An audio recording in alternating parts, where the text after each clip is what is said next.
the zombie apocalypse, you're always on the move. Getting a good night's sleep is a must. Problem is, I'm a snorer. Them, they don't sleep. Making a noise in your sleep will get you ate up good.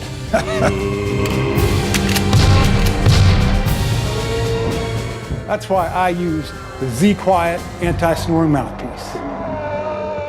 Snoring noise is caused by tissue vibration in the back of the throat. XIII widens the airway by gently advancing your lower jaw so that you can sleep in peaceful silence knowing that zombies won't be chewing at your extremities. My first husband snored like a freight train. He was eating outside Albuquerque. And John Harley here, he uses XIII so we don't get ate in our sleep.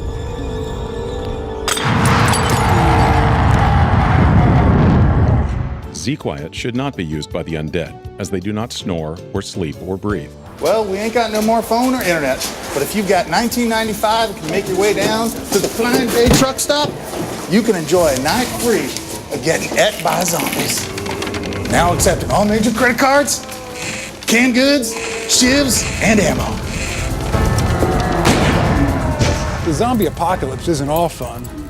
If you snore, it can be dangerous. Get XIII today.